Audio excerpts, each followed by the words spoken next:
Hello my friends and welcome back. I'm Chisco Gaming, and in today's video, sponsored by the makers of Civilization, Eras and Allies, I want to show you every way that you can customize your hero, at least an introduction to the many ways you can customize your heroes, because oh my goodness, whether it is the star levels and the stats that you're focused on, the skills that you want to rearrange or customize, the troop type designation, even your positioning of a hero within a group, you can customize the heck out of your heroes in this game, which is pretty exciting. Now, if you do want to download the game, you can use the link in the description. As of this exact moment, the game is only available in Asia Pacific, which means you can still pre-register for some really sweet rewards, or you can use a VPN to start playing right now. Again, you can use the link in the description to go and download.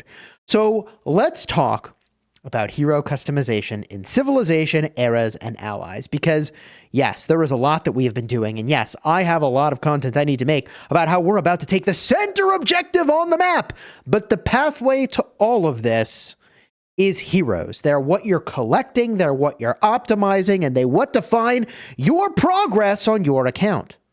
So let's talk about heroes and what's there. When we get a look, go all the way back down to the city view here and tap on the hero icon. I've collected a number of heroes. Each hero that is in my collection has several things on screen. Let's start with the type of the hero. In the bottom left, you'll see designations for characteristics of a hero. So for example, Hannibal Barca is a buffing hero. If we get a look at my broader roster here, Harold is an attacking hero. Then we've got this hero over here, Kutuzov, who I know I got to work on my pronunciation. They're a buffing hero. There are attack, int, buff, heal, combo, guardian, strategic. They've all got a characterization, okay? And each of these designations is a pointer to the sorts of stats that you'll care about on the hero. So let's talk about what these stats actually are. Attack is a way of dealing damage. It increases basic attack damage and effects of offensive skills. A hero's attack growth changes according to the unit that they lead. The unit, by the way, is right up over here. You can customize this too. We'll get to that later. Then there's int. Int reduces the effect of intelligence-based skills and reduces damage taken from intelligence-based skills. Okay. In addition, we've got agility. This determines when your hero will go. When you're matched up against other heroes, higher agility means you go sooner. Defense reduces the damage taken from basic attacks and offensive skills. Heroes' defense growth changes according to the unit that they lead. It also increases the hero's total defense with every other level that they gain. Siege is the stat related to dealing damage to the endurance of a structure. And finally, there is range. Range determines how far you can reach with attacks. Wow. Okay, a lot going on. Don't worry, we will go way more in depth. In fact, I want to do a double click into range literally right now. Because if I put, and I'll take a picture and put it up on screen. This is from my alliance that I think is incredibly helpful. When you make a lineup of heroes, you actually have 3 different designations for where the hero goes. The spot that is furthest away from the enemy is the captain spot. Then, closer to the enemy is the center spot. Then the closest to the enemy is the vanguard. The distance or range from your vanguard to the enemy's vanguard is 1.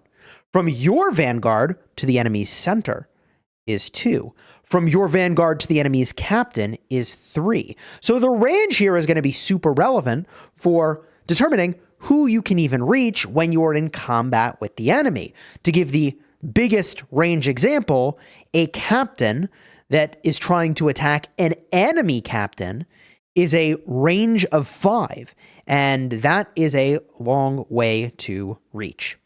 So heroes are going to be placed in different positions in the lineup, depending on what type of hero they are and what sort of stats that they prioritize. Typically, as an example, you might want a hero that has a lot of defense, okay, to be one of the heroes that you put in that vanguard spot in the front line. Wow. Whew. Okay, lot to take in, okay? Vanguard is like your tank. The center is sort of like an attack or damage dealing focused hero, typically focused on the attack stat. You could potentially focus on the int stat, I suppose, as well. And your captain march, your survival will definitely depend on your captain staying alive during the fight. If your captain dies, then you lose the fight. That is part of the reason why they are the furthest away. So you're going to want to try to keep them alive. And, you know, look, one thing that's really cool about this game is you can go in and at different moments, you can put more points into the stat of your choice. So you can see here that for Hannibal Barca, I've gone in and put more int onto him. He already has a high level of base int. And when we get a look at some of his abilities here, we can see that they are impacted by the int stat. Very important. Which brings us to the skills on the hero. Holy smokes. So you're customizing your hero through their basic stats. You're customizing your hero through other things on the screen we'll talk about in a bit. We customize where they go in the lineup, okay? Are they the vanguard, the center, the captain? For each lineup you make. You also can customize your skills, okay?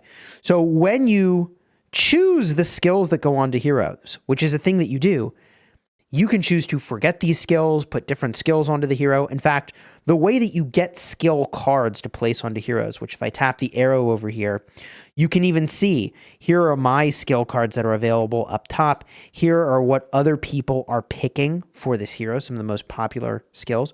We can even look at a broader pool of all the skills that are out there. I mean, this might actually end up needing to be a video all on its own, because there's just so friggin' much to talk about. But the reason I wanted to mention this is that I've played a lot of games where I've seen players say, I wish I could customize what a hero was doing.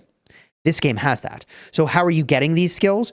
You basically need to cannibalize heroes that you already own.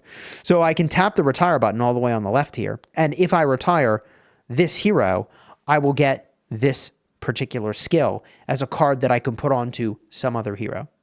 So I told you that this game was all about hero collection, okay? And not only do you want copies of a hero to have in your collection, you want copies of a hero to get rid of them for their skills, depending on what you're doing, all right? Now, you will unlock a second and third hero skill slot. I believe at levels 10 and 20 for the hero level. Leveling up your heroes is a very big deal. You can see this particular hero is level 48. In the upper right, the XP to level is shown, as well as the AP. The AP is very critical. That is your ability to take actions. Once you're out of AP, you can't do stuff. At least you can't do as much. And one thing you can do that's pretty cool is you can actually transfer your level from one hero to another. So if I go and I tap the button all the way in the upper right, the helmet with the swirling arrow around it. Oh, I'm out of my city right now. Well, if I were to pick someone who maybe I have hanging around, there we go.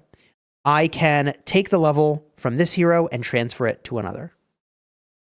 You do that for free a certain amount of times. But like really, really cool. Okay. That you can transfer level to another hero. Okay. We're not done yet, though. We're not done yet. We've covered a lot of things, but I only sort of glanced over what is above the basic stats. We've like not even covered everything on the right side of the screen yet, which is kind of nuts. What I want to talk about now is the unit that goes with your hero. So there are 3 different troop types. You've got infantry, you've got cavalry, and you've got ranged. So you can see Hannibal over here. I have a choice of infantry. It literally says that in the upper left. In fact, I can tap that. There are 5 major unit types. Infantry, ranged, cavalry. There's also siege and air. Okay. Heroes can select between the various unit types. Units play a crucial role. They affect the army's stats and cost while also granting a variety of abilities. So it's abilities and stat gain. Okay. Now, I will have to make a separate video about the units. The game will make recommendations to you for different units to use, but you can see right now, here is the unit feature for the Minuteman, which I'm using, and the hero stat growth bonus in the bottom left. So the unit influences the hero's stats, and also they have unit features here. All right. Also, they are limited potentially to the number of heroes that they could be deployed to at any moment in time. There is a lot going on. So there's infantry. To show you an example, here's ranged. Okay. And then I mentioned lastly, cavalry. Yep. Here he is, Arthur. Okay. We've done well so far. Still covering the right side of the screen. Let's talk about what's up right over here, your relic. Your relic is something that you can acquire. Also going to be topic for a separate video. Consider subscribing. It is a vessel for stats. So long story short, stats and effects come from these vessels, or rather relics. And we'll cover all of that in a different video. Now, the other thing you'll notice on this particular hero is he has two things that my other hero did not have. One of those things he's got is a red star. How the heck do you do that? You ascend the hero to increase their star level. So you can see when I hit view star upgrades, what I'm getting when I go to a higher star level. Among other things, I am improving my max army size. Now, how do you ascend a hero? Well, you need heroes to shred to do that. So if I want to ascend this hero, typically what I would need is more copies of this hero. Duplicates, okay? That's how you get your red stars. And the title is really cool. If I tap the little star in the upper left, you can see here I have this defensive tactician title. The main skill affects all enemies. Kind of a cool effect. How did I get that? I had to shred one copy of Arthur to do it. So I had a duplicate of him. I got rid of him. And here we are. I have the hero title now. GG. Now, the other hero titles have different requirements. This hero title is specific to him, which is why you got to sacrifice a copy of him to get the title. But as an example, this reduces damage taken from basic attacks and requires a 5-star hero, but not this 5-star hero. Unyielding requires a 5-star hero, not necessarily this 5-star hero. But you can only have one of these titles at a time, so you kind of want to like move all in on the one you want and kind of call it a day, I would argue, right? Okay. We've talked about titles. We've talked about basic stats, skills, the troop type, the relic, the AP, the XP. We talked about red stars. We talked about titles. We talked even briefly about the designations in the bottom left. This hero is a buffing hero and also a healing hero. But I think we also need to talk about combinations of heroes, right? So we did talk about positions of heroes, but if you get heroes that are bonded together and put them in a lineup together, you get a bonus, an effect listed here. And that effect can scale. So if we were to do Hannibal, Harold, and Kutuzov, which is a combination that I have, the effect is to increase all allies' tactical attack, tactical defense, and tactical int by 10. Now, I believe it is the hero's star level that improves the effectiveness of that bond. So getting more red stars, I believe, can improve this. In fact, there's probably a place I could show you that if I knew a little bit more about where to find it. Because I'm recording this video, how awkward. Anyways, you can see that these effects can be meaningful. And it's not just potentially some small thing like after the battle begins, stun one enemy hero for 1 turn. Holy. Seems good. Okay. Modified by the era you're in. Okay. Lot that we've covered. The bio is the thing that probably you're the least interested in. There are also skins. I have not explored this much. I can purchase this skin. Is it doing anything for me? When 2 heroes in an army use the same type of skin. Huh. So if 2 heroes had an Alpine Raid skin, increase all allies' damage by 2% and reduce their damage taken by 2%. When all 3 heroes use the same type of skin, increase damage by 4% and reduce damage taken by 4%. Dang. That seems like a heck of a buff. And by the way, that skin is sick looking. So if we go back to, let's do Hannibal Barca. Okay. And those were Hannibal Barca skins. God dang, that skin looks good. So if we go back, we know that the hero bond includes Harold and Kutuzov. So if I go to Harold and I go to his skin, the All-Father skin. Ooh, interesting. When two heroes, it's the Peerless series is what it's called. Oh, okay, I understand. This is the All-Father skin, a part of the Peerless series. Okay. Yep. So it's just a cosmetic until you actually have 2 or 3, and then it's a stat boost. So Kutuzov, we go to this Ascension. Wait. Oh, I don't have a skin option for him. So I can only get the 2-piece set of the skins for now, I suppose. All right, cool. Is what it is. And it is pretty cool. Tap the info button. Wait, this is the Ancient series. Ancient series. Same type of skin. You know what? I will update my pinned comment with regard to skin typing and buffs. All right?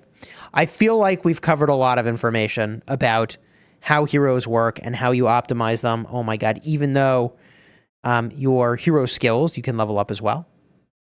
You can reset your hero skills as well when you need to. You see the buttons on the screen. But you use skill XP to level up hero skills, and duplicate pulls of heroes gives you a lot of skill XP to work with. Yeah, wow. Okay, we covered plenty of ground. You enjoyed the vid? Throw a like on here, subscribe. I'll talk more in depth about many of the topics that we've covered in this video so far. This is intended to be like an overview, like, hey, there's heroes here. Here's a bunch of stuff that you'll want to know, and the deep dives are coming. So if that's something you're here for, consider subscribing. You got value from this video, throw a like on here. And if you want to see other recent videos I did about Civilization, Eras, and Allies, check the cards in the end screen. Use the link down below to pre-register or download the game. You can VPN to play right now as of the time of this recording. A huge thank you again to Civilization, Eras, and Allies for sponsoring this video. I hope you'll check out my other vids, including the one I did about picking the best civilization. That's a really good video. So I'll have a card over here. Go watch it. All right. Until next time, you have fun smashing your enemies. Take care, everybody.